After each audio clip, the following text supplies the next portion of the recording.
having sex and relationship that looks fine on the outside but doesn't actually feel satisfying on the inside? If so, stay with me, because today's conversation might just shift the way you think about aging, desire, masculinity, and connection. Welcome to the Better Sex Podcast. I'm your host, Deborah Catt, a tantric educator and a dominatrix, and a sex and relationship coach for over 20 years, with experience helping people create connection that feels alive, honest, and deeply satisfying. This is where we have real conversations about sex and relationships that really work. They're often frank and raw, and so need to be listened to with caution. So, if you are ready to take your sex and love life from stuck to satisfying, head over to deborahcat.com and check out the show notes so that you can book a bedroom breakthrough session. It's a personalized one-on-one experience designed to help you reconnect to your desire and start creating the sex life that you really want. Because a podcast, even as good as this one, will spark your curiosity, but there needs to be more practice to keep the relationship hot and moving. So, today, I am so excited because I am joined by Geoff Laughton, founder of the Undaunted Man. Geoff is a men's coach, a writer, a teacher who works with men caught in what he calls the masculine dilemma, the tension between outdated expectations of masculinity and the emotional, relational, and sexual realities of what men are actually dealing with in today's world. His work supports men in navigating aging, shifts in desire, performance, and identity changes without collapsing into shame, shutdown, or compensation. And what I want you to know about Geoff is what a genuinely generous man he is. We connected at an event called The Big Tent, which is a gathering for men for folks doing men's work and supporting men in navigating the world. And what stood out to me right away was how approachable he is, how open and grounded and willing to have conversations he is. So I super appreciate you, and I'm so glad that you're here today. And so let's hop into it. Okay, thank you. Could I add two other little details that Absolutely. What did I lose? I think are important? One, with the Undaunted Man, I'm the co-founder of it. I have a partner in that, Mark Johnson. I just want to make sure Mark gets his due. Absolutely. And I also have been a relationship coach for 32 years. Aha. So I bring, there's the men and there's the couples and there's the women. I work with all of them. So just want to clarify that. And I'm really thrilled to be here. Well, thank you for the clarification. And which brings me to how did you get here? How did sex, relationship, men's work? What was the direct, indirect path that brought you here? Well, I suppose the indirect path began just being a horny teenager. That was just the natural flow of things. But how I got into working with men and couples really was through after being in the corporate world for about 15 years. I really was getting burned out, was really unhappy. The only thing in my life that was really working for me back then was my marriage and my family. Mm. I became a workaholic. I handled the copious amounts of stress with eating. So I blew up to nearly 300 pounds and just was not healthy in any way. And so, as I think happens for a lot of us that have really big shifts in where we take ourselves in our life, there were a lot of physical, mental, emotional breakdowns that happened. And I started getting involved in therapy groups, every bit of transformational work I could get my hands on in the early 90s, I did. And I had actually gone to college in your hood in Santa Cruz, and I was going to be a therapist originally. Mm-hmm. And then I decided to wait a year Mm-hmm. to, go to grad school, and I got a job in the corporate world. Then I met the woman who's been my partner for the last 44 years. And gosh, going to grad school did not seem like a very practical thing for a young lad with, a great relationship and two kids. So it really, like a lot of my life, I've never choreographed or planned any left turn, right turn. Life just seems to have taken me wherever it wanted to take me. And when I decided that I wanted to get into coaching, I really began as a life coach, like a general life coach, because back then I started in 93 and there weren't a lot of niches yet Mm-hmm. in the coaching world. So I just started as a life coach, and then I had a client who, was in her late 20s, I think. And she asked me, do you work with parents? I said, well, why not? Um, so her parents came out at that time. They'd been married for 34 years, if I remember correctly. Mm-hmm. And they came out to Colorado where I had moved by that point. And I spent several days working with them. And out of that work, they got a whole new marriage to get to start building with each other. Mm-hmm. And and there were infidelities involved. So that was where some of the sexuality issues were beginning to kind of pop up on my radar. Mm-hmm. And I just had such a great time doing it. I decided, well, why don't I just focus on relationship work? And my wife and I have a relationship that I describe as perfectly imperfect. Mm-hmm. And we actually, in all the years we've been together, we've had, I think we're on our fifth marriage now with each other. So I want to be able to help people have the best relationships they can have because that's what makes the world go round.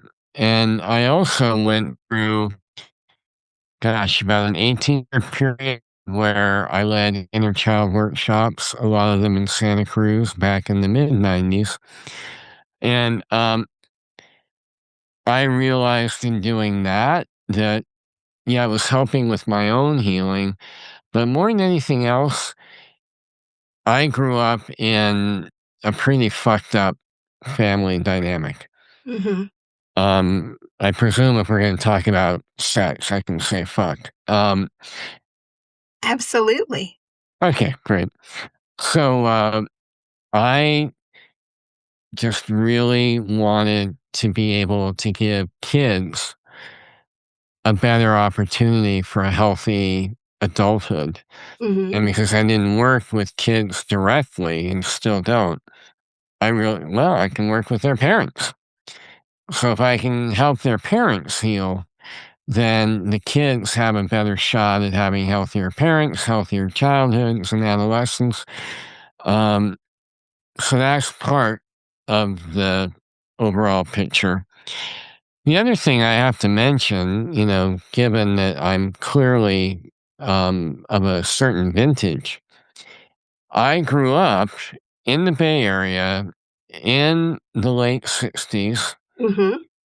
I graduated from high school in 75.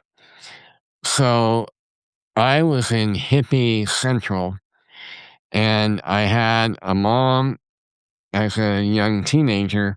I had a mom who had a really great, healthy attitude about sex.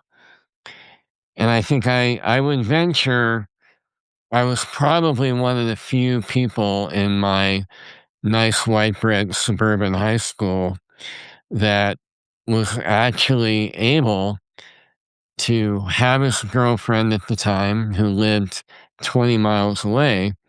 And we would trade off weekends. I'd go to her place, she'd come to my house. And both of our parents, our sets of parents, were very, if you're being responsible and you're using birth control, you know, have at it. So I was really lucky to, go through adolescence at a time and in a geographic area that was very, very permissive. The whole sexual freedom thing was in its early years, and it was awesome. So, I just don't know how many kids were blessed to have parents that said, yeah, you gotta, you can have sex in the living room, just don't wake us up. Wow, that's I love hearing that. And it's funny. So I grew up in the Bay Area, not, I didn't get the 60s, but I, did grow up in the Bay Area. And it does make a huge difference when you grow up seeing and being surrounded um, you know, by positive role models when it comes to sexuality and when it comes to relationships and all the good stuff. I have so many questions already, Great. and Fire away. I'm curious what you think about, like, I when you said, the way that you wanted to help kids was by helping parents have better relationships. I wanna dig into that just a little bit because Sure. I think, a while ago I heard somebody say something along the lines of what, the best thing that you can do for your kids is model healthy relationship. And one of the mistakes that they felt that parents often make is by taking the attention from each other and putting all of their attention on the kids. And so I'm curious, what you're seeing these days, particularly around the way in which boys and young men are being raised by not just family but also by culture. Yeah, well, so I'll start with the family side. Hmm. And this is something that I coach all the couples I work with about. I think that so many families over probably the last two or three generations, maybe four, have really made their children their number one priority. And I think that is the dumbest thing, not to put too fine a point on it.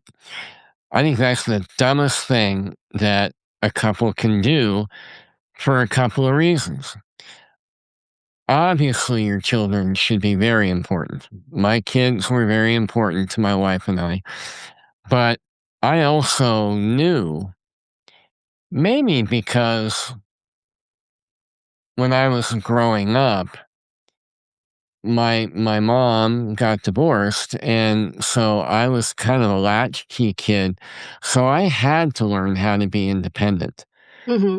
I had to learn how to take care of myself, and at too young an age in hindsight, but it still gave me skills. And I feel like, if you think about, if you use as a metaphor what we hear on planes, in the event of a loss of cabin pressure, please be sure you put the oxygen mask on you first before you put it on your children. Hmm. And having worked with so many people over my career, that came to me to heal from their childhood as adults, one of the biggest complaints I heard over all the years I did that work was my parents stayed together for us, for the kids. Mm-hmm. And what I really want to say to them is, fuck you. Because you were miserable. We got to live in the parental misery. Mm-hmm. And kids tend to also, not cognitively on purpose, but just pure energetics. Kids take on, when things aren't going well in the household, they take it on energetically and they want to try and fix it. Right. And a kid can't fix that. Mm-hmm. So I think that it went so far the other way where you had helicopter parents, you had, parents who raised their children, particularly their boys, to be fragile and to try and protect them from getting hurt, from, being treated unfairly. And it's not that being treated unfairly is good, but how you develop emotional strength and emotional resilience, which comes in handy in every part of life, especially relationship, Mm-hmm. is you have to go through hard shit. Mm-hmm. There's, I mean, it sucks. I didn't like all the hard things I went through growing up, but the one thing it helped me become was a man who knew who he was as best I could when I was young and stupid. And, learned a few things in the last 30 years. And I also had to be resilient. Mm-hmm. I had to deal with situations that on one level no kid should have to deal with.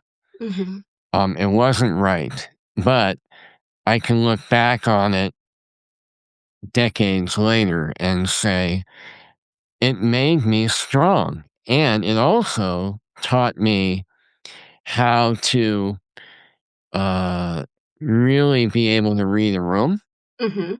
how to read energy. Mm-hmm. And, I remember being about 5 or 6 years old and hanging out with my grandmother.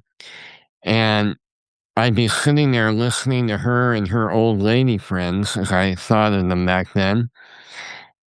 And like now I'm older than they were back then. So there's humility in that. But I digress. So I just found that I had this ability to listen and ask questions or offer advice, even as a little boy. So I had this ability to intuit, hear, read energy. And what all that has to do with the whole point about making your kids the number one priority is kids need to learn how to fail, how to fall down and go boom, Mm-hmm.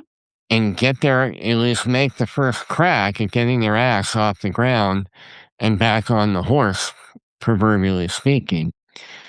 And so a lot of the men that I work with now are men that grew up with those helicopter parents. I want Johnny to get a ribbon for just getting out of bed and going to school. Mm-hmm. And I'm semi horrified as I say this because, fuck, I sound like my grandfather. But I have perspective Mm-hmm. to be able to go, a parent's job is to, in my opinion, a parent's number one job is to get their children ready to leave home, Mm-hmm. to get them ready to grow into hopefully good, respectful, kind, caring human beings. and you have to get them ready for life. And so all those parents that made what I think is the mistake of making their kids more important than their marriage first Mhm. are now clients of mine whose kids have grown and gone to college. And because they put minimal energy into their relationship and their sex life after the kids came, Mhm. now the kids are gone and they're kind of, I think I know you. And they don't really know each other anymore. Mm. And what used to be in the early years of a relationship, hot, awesome, lovely sex, becomes you want to have sex, and it's kind of like equivalent to asking one partner or the other, do you want a root canal without Novocaine? Oh, ouch. Ouch, ouch, ouch, ouch. Right? All right. So I've got a couple of questions for you here. Um, so one of them is you mentioned in your, I'm going to put both of them out there and you can see which one you want to play with first. So first of all, you mentioned that in your relationship, in your marriage, you've had 5 or 6 different versions of marriage. And I'm really curious about that. Um, and then the other thing is, I'm imagining what we've just talked about a lot with the children is what you're talking about when you talk about the male dilemma. And so um, I'm going to leave it up to you. Which direction would you like to go in first? Um, well, I think I'll cover the 5 marriages first. That'll only take a couple minutes. And then I'll segue into the masculine dilemma, which is very related to what we were just talking about. Hmm. So the thing that I encounter a lot with couples who come to me for help is their relationship doesn't feel the way it did when they first got together. Hmm. And most of my clients are couples who have been together 10 or more years. Hmm. And like I mentioned earlier, my wife and I have been together next month will be 44 years. And over the course of that much time, we change. Absolutely. The stuff that I cared about when I met Sarah is my wife's name. When I met Sarah, I was 24. Mm. She was 35 and had a kid, which for all my sexual fantasies was the shit.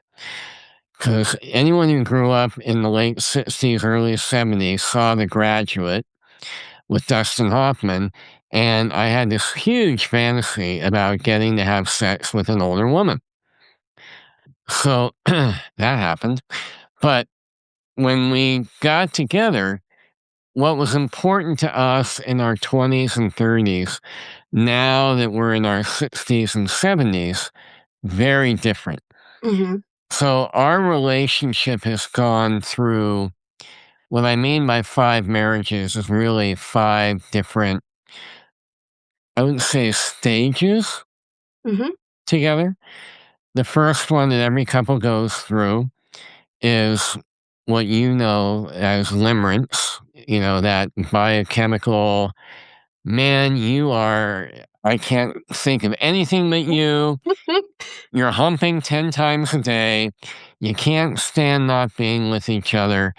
And as a friend of mine once said, most people enter into a committed relationship drunk.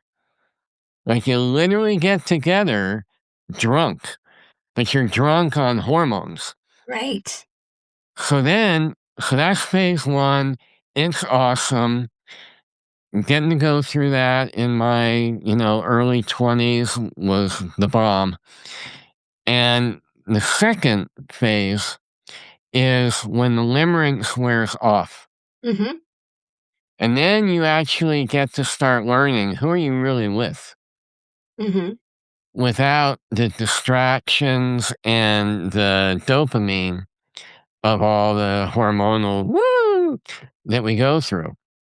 Um, and so for us, that period also included having a kid, which we weren't planning on having. My wife was very upfront with me. If we're going to become a couple, I don't want another child. So I just want to be able to raise the one I have, and I want to be able to enjoy my boy toy of a husband. Okay. So I thought hard about that and decided I wanted her more than I needed a kid. But when we'd already been together for about 5 or 6 years, she got pregnant on birth control. So we were meant to be parents together. Mm-hmm. And so then phase 3 was kind of a blend of raising a kid. Her son, by her first marriage, went off to college when our son together was 4. So now we're parents, both with full time jobs, a lot of responsibility, and that creates a lot of stress. So we had to navigate that, and that was very challenging. And then in the midst of that, we moved from California from the Bay Area to a small town of about 1,100 people in southwestern Colorado where we knew one person. And I had a financial guarantee to help make that move work. And 3 months into it, the company I was working for got bought by another company, and my consulting contract went up in smoke. Mm. So we had to navigate as a couple, moving away from our families. She lost both of her parents that year that we moved, and helping our kid adjust to living in Podunk, Colorado. It was a lot Mm-hmm. and economically devastating for a while. Then we got through that. And then the fourth relationship was really empty nest. And there were challenges with our son, with his health. And so there was a multi year period during that stage where a lot of our focus was trying to help him get healthy and be okay. Mm-hmm. And during that time, our focus was so much on him. And I was holding down the fort with my, coaching business. So that was a period where we never lost our heart connection, Mm-hmm. but sex kind of went out the window more often than not. And that had always been one of our strongest attractions and one of the strongest bonds we have. That our chemistry sexually has always been off the chart. But with all of that, life and death type stuff that was going on, not the top priority. So now we're in our 5th stage, Mm-hmm. and that is old age. And what happens to a relationship, our bodies, our energy, our emotions, our psychology, as you're in the, last act of life. And, she's older than I am, 11 years older than I am. So, you kind of look at the clock and time is running out, but it's turning out to be a really rich phase because while, we still have sex, Mm-hmm. and it's very different when you're my age or her age. Mm-hmm. Um, a lot of hormonal changes, things like that. And when we are intimate, it's awesome. But libido goes up and down, a lot of changes. So that's what I refer to as you go through these life phases that, and then if you're in, like me, you're in the sandwich generation Hmm. where you're trying to get your kids launched and your parents are dying or getting sick and you have to take care of your parents. Hmm. And Sarah and I have both been through that. Hers are both gone, but my dad's still around Hmm. um, at 88. Oh my. Yeah. So that's that part. That's what I mean when I say different marriages. Um, to the masculine dilemma, Hmm. so it goes back to what we were talking about a little bit ago with the generation of boys. And, I'm glad we're talking about this because you're very aware. This we talked about this at the Big Tent. Hmm. Our boys are in deep, deep, deep shit. Hmm.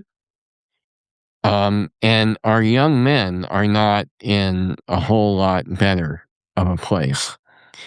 And, I can speak to the men that Mark and I work with in the Undaunted Man in our groups or our one on one work is you've got a bunch of young men, millennials.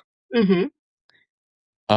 Gen Z is a whole nother dilemma right now, but the millennials, when we started the Undaunted Man, we were having these guys show up, wonderful, wonderful guys, but they had gotten, good paying jobs, went to college, they did all the right stuff that, men in our culture are told that you do.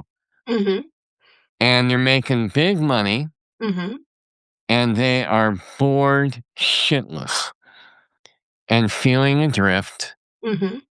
They don't, they really don't know what their purpose is. They didn't have much of a sense of connection to purpose. Hmm.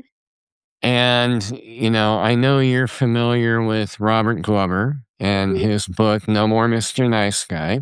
Hmm. Well, I'm a recovering nice guy. Mark is a recovering nice guy.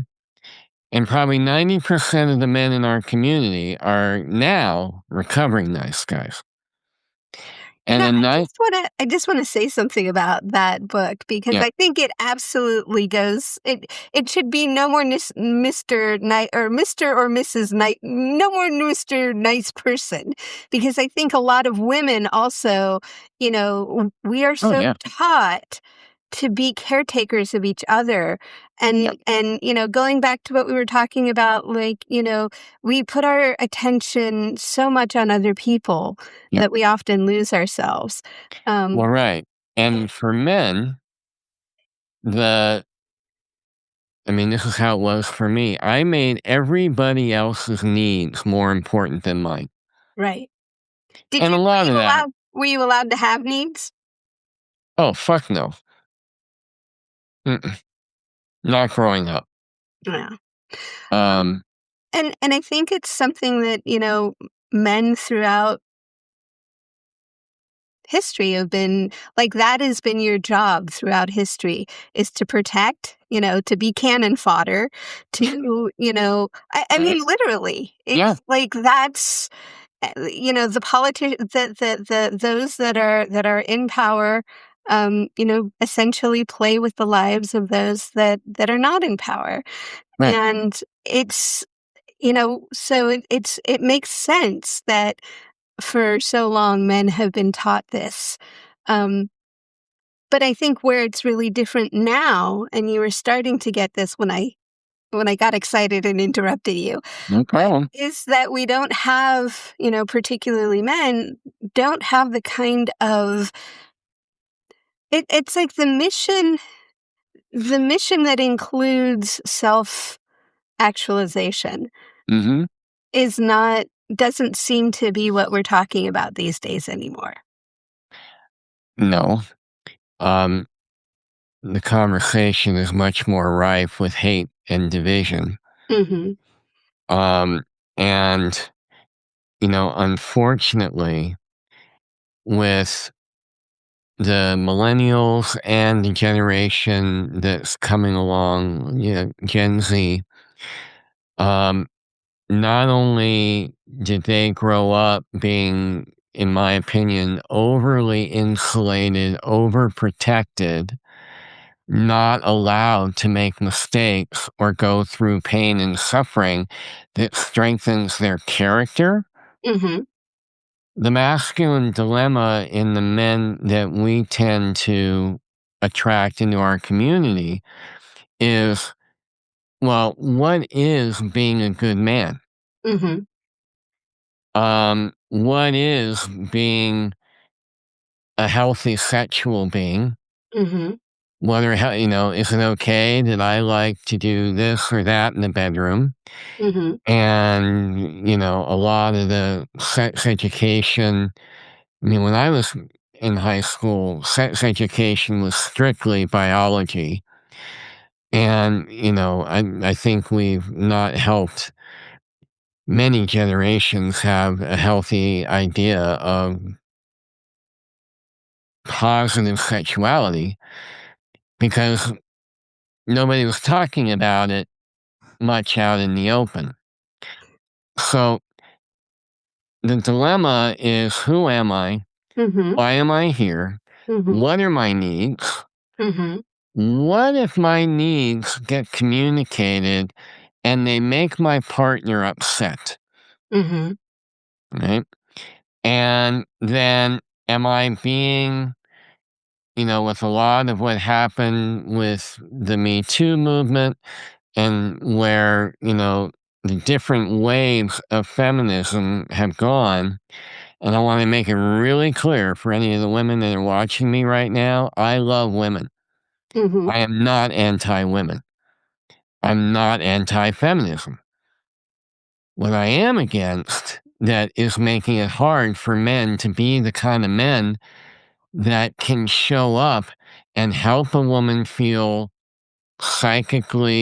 psychologically, physically safe, the Mhm. protecting part that men have been doing for millions of years, um, is there have been so many cultural changes, and so many boys were raised by either single moms or mom was the primary caretaker, even if mom was working full time too.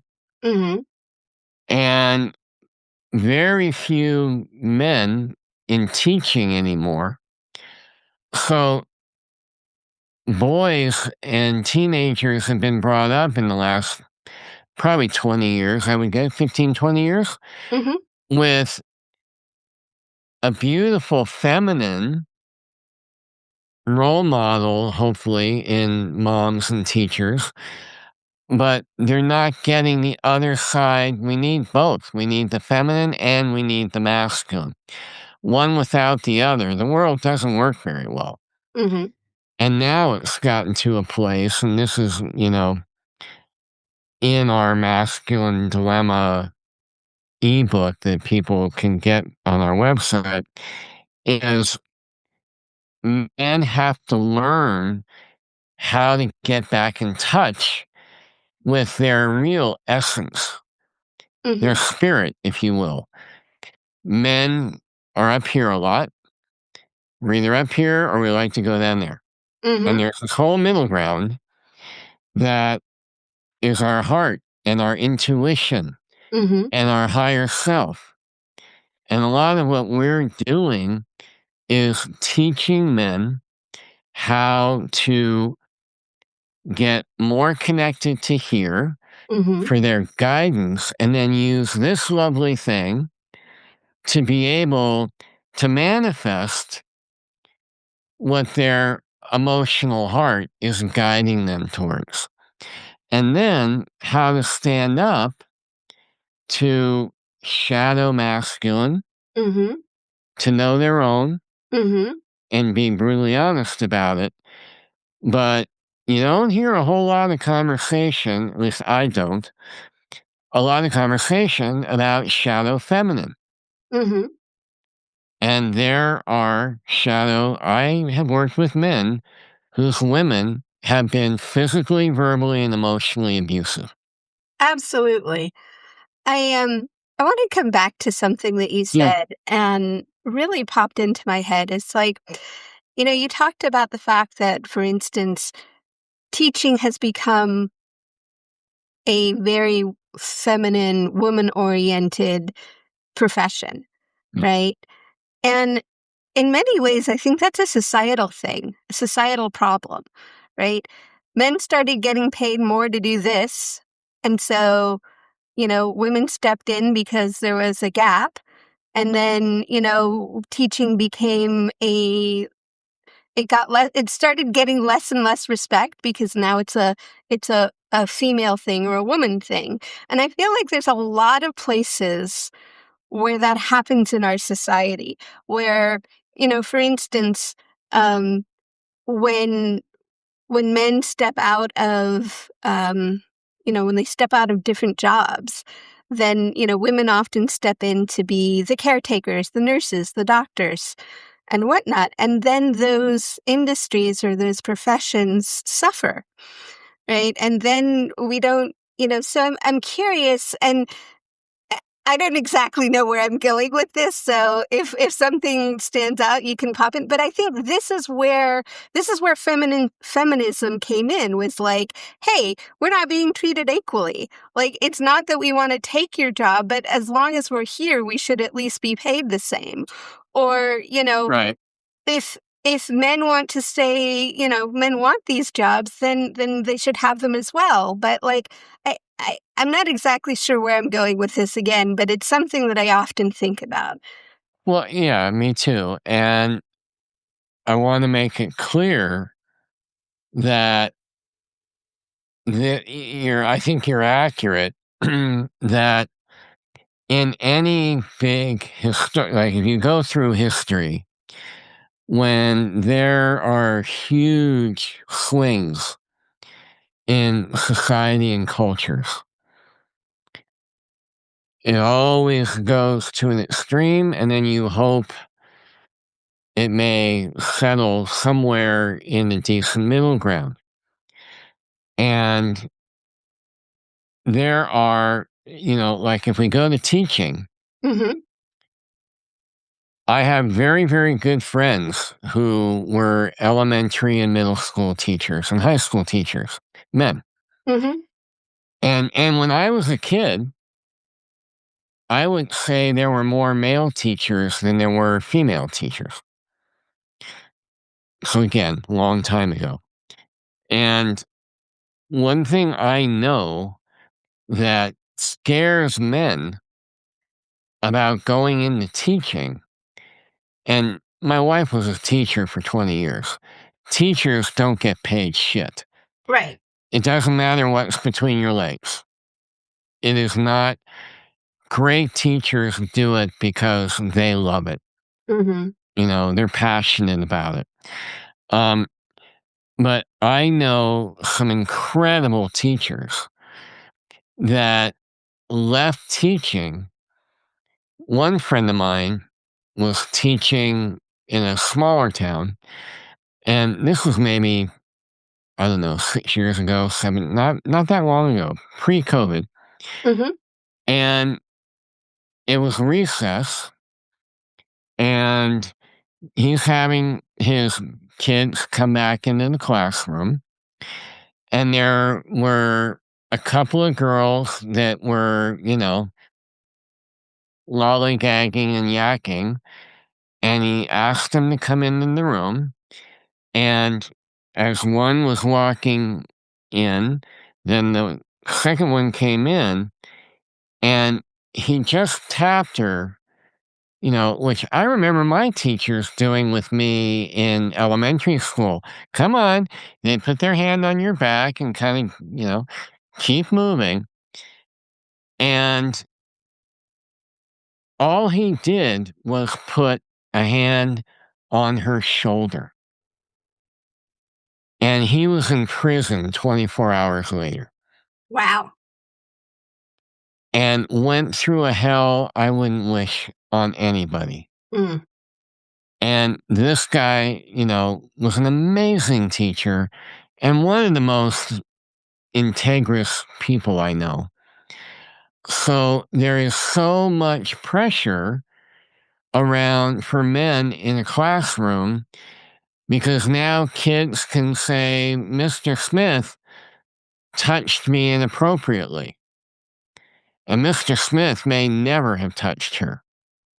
Mhm.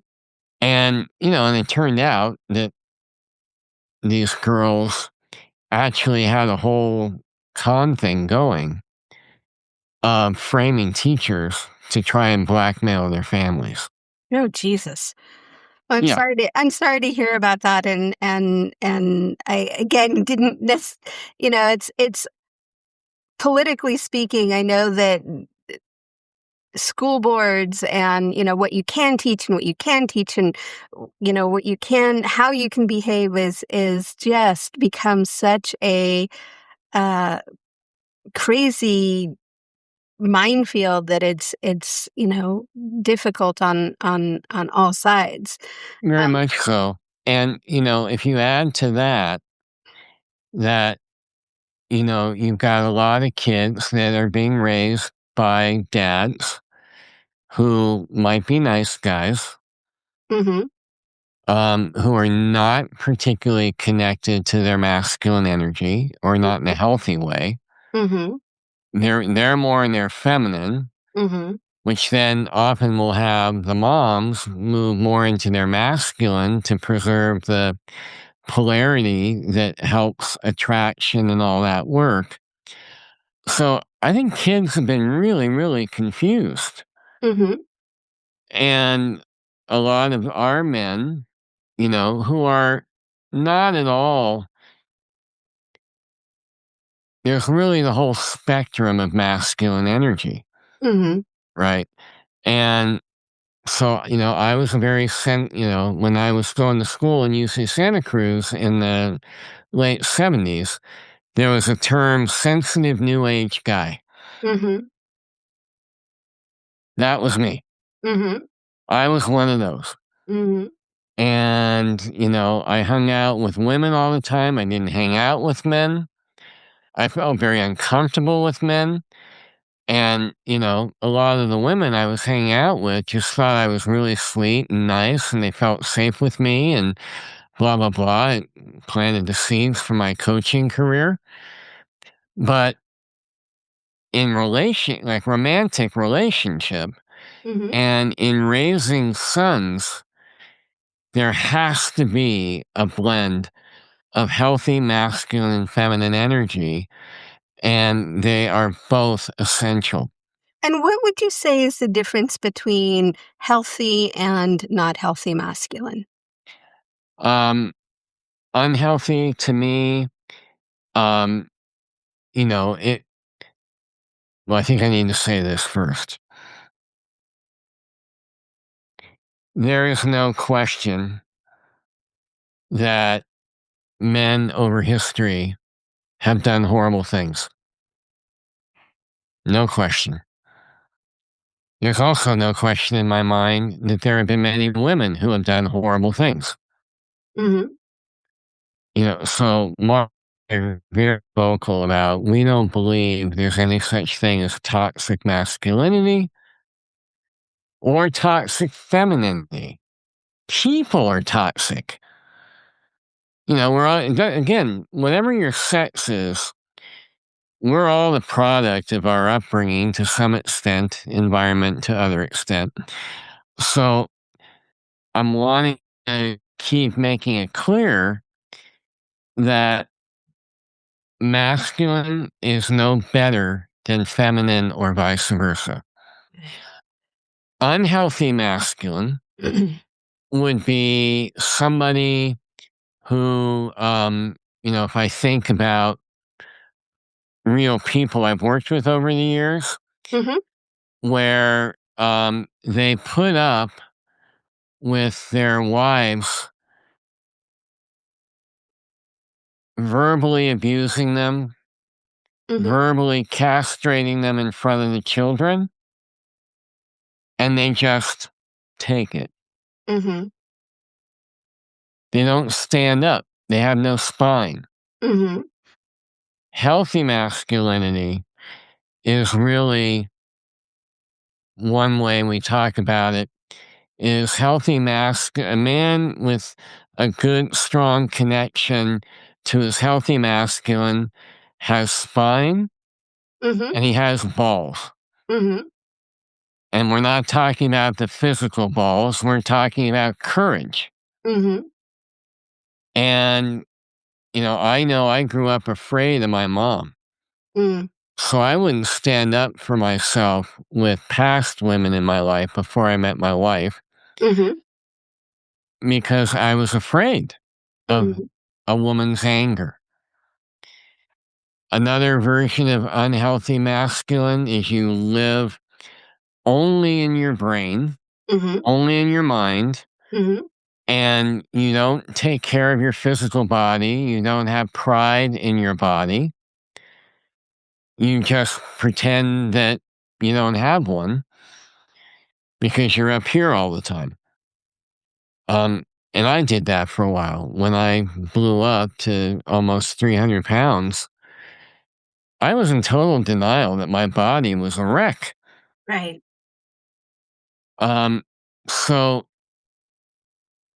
also another version of unhealthy masculine Mhm. is when you go to work and you put in your time, and then even with the family waiting to be with dad when you get home, you sit and play video games for 3 hours. Mhm. That is not healthy masculine.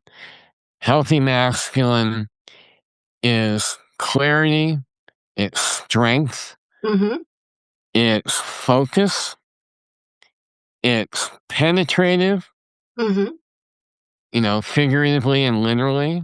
Mhm. Like, okay, here's what needs to happen. Here's where we take the hill. Mhm. Healthy masculine also is you do what the situation calls for moment to moment, Mhm. and you don't dither around and mind fuck it half to death. Mhm. Circumstances are showing up and they require XYZ. You do it. And it also doesn't mean that you don't have feelings or you have no emotions. Mhm. But a strong masculine man, in my book anyway, is able to deal with what needs to be dealt with, compartmentalize the emotions until the situation at hand is, resolved, And him? and then goes back and feels what he needs to feel, Mhm. but not get lost in it either. Mhm. So that's some examples. Beautiful, thank you. And so in your work, um, how do you work with that? How does that show up? Well, one thing that we know and have known for a long time is men need other men. Mhm. A lot, another part of the rampant growth in male suicides is driven a lot by loneliness. Mhm. So the first thing we do is we provide community. Mhm. We have 7 different men's groups going right now, some of which are virtual, Mhm. where, they started that way during the pandemic. And these guys are as close as men can be, and some of them have never been in a room with one another. So we provide community where you get to find out that you're not alone. Because I know in my darkest times, I thought I was the only one that was that fucked up. And imagine my relief when I went and did a men's weekend in my early 40s and found out, oh, no, we're all dealing with stuff. We all have wounds. We all have sex issues. We are incredibly liberating. Mhm. And so to be able to talk about challenges and successes with other men who are committed to being conscious. That's a very operative word. Hmm. There are a lot of unconscious humans out there. And what does conscious mean to you? Conscious means to me that you're extremely self aware. Hmm. You are, you have mindfulness as a daily practice. Hmm. You're willing to take 100% responsibility for your own behavior and your own choices. You don't blame anyone else for your issues. Hmm. Um, and that you care about more than just yourself. That you are willing to put your children's welfare, for example, high. Not number one, like we were Hmm. talking about a while ago, but high. Hmm. And that you're willing to do conscious means you're willing to face your shadow. Again, male or female, doesn't matter. Yeah. We all have a shadow, and if you don't know yours, you're run by it. Right. Right. Right. Right. Yes, absolutely. Oh my gosh. So many more things I want to ask about, and I know we are getting towards the end of our time. So Yep. I'm going to pause for just a moment and invite you to consider. Uh, we've had a whole lot of different. We've got on a different, lots of different journeys on this conversation. And if there's one thing that you want people to get out of it, what might that be? Can I do it? Can I do it in three very fast parts? Absolutely. And and then after that, I really want people to be able to get your free gift because I think it's Yeah. brilliant. Yeah. Thank you. Okay. So there's three things I would love for you watching to get from this. One, relationship shouldn't be hard work is horseshit. Two, that love is not enough. Love is the minimum requirement to have a healthy relationship, and that relationship is the best vehicle for personal growth on earth. Mm, Third, you will go through changes if you're with your partner for a long time.